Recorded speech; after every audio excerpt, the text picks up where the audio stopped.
Finally announcement यही है कि हम यहाँ पर अब रहेंगे जब तक हमारा घर नहीं बन रहा। तो ये खुशी है अभी ना सेट किया क्योंकि हमारा किचन जो है वो अभी रेडी नहीं है ना यार, कुछ ना कुछ तो करना पड़ेगा ना भैया। माँ सफदर का घर नहीं बना है, लेकिन माँ सफदर अंकल जी के घर में आराम से रह सकता है।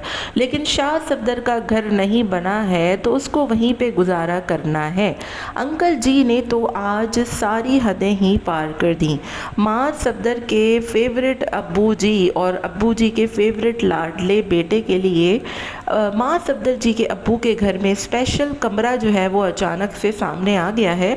और इतने लंबे चौड़े इमोशनल मैसेज और ड्रामा के बाद आज मिलाकर इस बात को सामने आ ही गई है कि माँ सफदर साहब अलग तो हो रहे हैं, लेकिन दर हकीकत उनका उस घर में भी एक अदद कमरा होगा जहां वो जब मर्जी चाहे आ सकते हैं और रह सकते हैं। हेलो जी, अस्सलाम वालेकुम। आई होप कि आप सब बिल्कुल ठीक ठाक होंगे। अल्हम्दुलिल्लाह से मैं भी बिल्कुल ठीक ठाक हूँ। वीडियो स्टार्ट करने से पहले तमाम लोगों से रिक्वेस्ट है, चैनल को सब्सक्राइब कर दें, वीडियो को ज़रूर लाइक कर दीजिए। माँ सफदर के अब्बू जी ने शाह सफदर को तो बहुत डांटा था और उसको टूर पे भी नहीं जाने दिया था, क्योंकि उसका घर जो है वो मुकम्मल नहीं हो रहा था, वो कोई काम नहीं करा रहा था, वो कारपेंटर से बात नहीं कर रहा था कि किचन बनना है। जबकि इस वक्त सबसे पहले देखा जाए तो शाह सफदर का घर ही बना है, सिवाय किचन के कुछ काम होने के उसका पूरा घर मुकम्मल हो गया है और काफ़ी हद तक सेट भी हो चुका है। आप देख सकते हैं कि शाह सफदर के व्लॉग में आज अगर इन तीनों भाइयों के घर तो अव्वल दिखाई ही नहीं गए, शाह सफदर ने भरपूर और ज़बरदस्त तरीके से अपना घर सेट करके दिखा दिया। जबकि माँ सफदर का तो घर का कोई ठिकाना ही नहीं है, ना उसको शिफ्टिंग के बाद दिखाया गया, ना ही ये बताया गया कि घर इस वक्त किस हालत में है। और हद तो उस वक्त हो गई कि माँ सफदर साहब के घर की मतलब घर का कोई ठिकाना नहीं है, लेकिन अब्बू जी के घर में एक स्पेशल कमरा है जो माँ सफदर के नाम लिख दिया गया। और माँ सफदर अभी कुछ दिनों तक वहाँ पर रहकर कंटेंट जो है वो अपना निकालेंगे। जबकि हुसैन के लिए ये बड़ी बुरी खबर है कि हुसैन या डमाडस जो है वो अभी भी इस वक्त वो कंटेंट नहीं बना पाएगा जो लोग पसंद कर रहे थे, क्योंकि माँ बहुत चालाकी से उसने शाह सफदर को अलहदा कर दिया। हुसैन को यूज़ करने के लिए उसने एक नया बहाना तलाश कर लिया और अब उस घर में भी वो अपना कंटेंट निकालता रहेगा। हुसैन का कमरा, हुसैन का ये, हुसैन का वो, पुराने घर से ऐसे हो गया, बासिल को ये हो गया, फलाना हो गया, धमाका हो गया। माँ सफदर बड़ी चालाकी से खेलता है और उसको पता था कि शाह सफदर के घर में ना तो गैस है अभी, ना ही किचन सेट हो पाया है, लेकिन उस घर में अभी शाज नहीं आ सकता, वहाँ सिर्फ माज जा सकता है, क्योंकि माज है अब्बू जी का फेवरेट लाडला और प्यारा सा बेटा। कंटेंट निकालने के लिए ये सारा ड्रामा किया गया है। जबकि शाह सफदर भी तो बिना किचन मुकम्मल हुए वहाँ रह रहा है और उसने आज की वीडियो में बताया भी कि सुबह दोपहर रात तीनों वक्त का खाना बाहर से लाया गया है।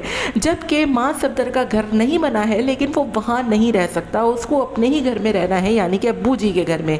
लेकिन शाह सफदर वहाँ नहीं रहेगा, शाह सफदर अपने ही घर में रहेगा, जो कि नामुकम्मल है। मतलब एक अजीब व गरीब सी बात है कि बच्चों में इतना तजाद, इतनी जो है वो इख्तलाफात और इतनी ज़्यादती। मतलब बड़े बेटे को आपने नामुकम्मल घर में बिना गैस के भेज दिया है, वो दिन रात सुबह शाम बाहर का खाना खा रहा है, उसकी सासू माँ के यहाँ से सिलेंडर आ गया है, छोटे बच्चे का साथ है, लेकिन आप लोगों को इतना ख्याल नहीं है जिनका घर मुकम्मल तौर पे बन गया है कि शाह को भी वहाँ पर रोक लेते और एडजस्ट हो जाते। लेकिन नहीं जी, शाह सफदर तो घर का बड़ा बेटा है और अब्बू का नापसंदीदा तरीन बेटा है। आज की वीडियो में भी आपने देखा होगा कि शाह के आते ही अब्बू की हवाइयाँ उड़ चुकी थीं और उन्होंने कोई इसको अच्छे तरीके से वेलकम भी नहीं किया।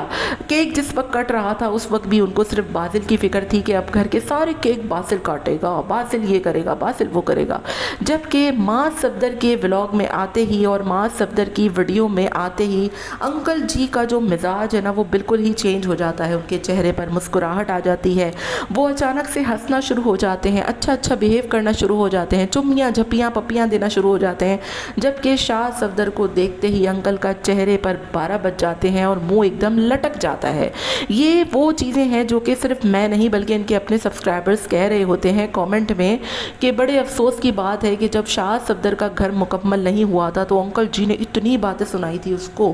لیکن آج جب ماں صفدر کا گھر کا کوئی ٹھکانہ ہی نہیں ہے تو انکل جی کہہ رہے ہیں کوئی مسئلہ نہیں ہے، آپ ہمارے گھر آ کر رکیں، یہ بھی تو آپ کا اپنا ہی گھر ہے. اسی وجہ سے لوگ آپ کو کچھ زیادہ پسند نہیں کرتے. انکل جی آپ کو سوچنا چاہیے کہ آپ کتنی عجیب و غریب حرکات کر رہے ہیں، اور آپ کی انہی حرکتوں کی وجہ سے آپ پر بہت شدید قسم کی باتیں اور آپ پر ٹرولنگ بھی ہوتی ہے. آپ کا ان کے اس رویے کے بارے میں کیا خیال ہے ہمیں ضرور بتائیے گا. ملتے ہیں نیکسٹ ویڈیو میں. Till then take care. Tata bye bye. اللہ حافظ.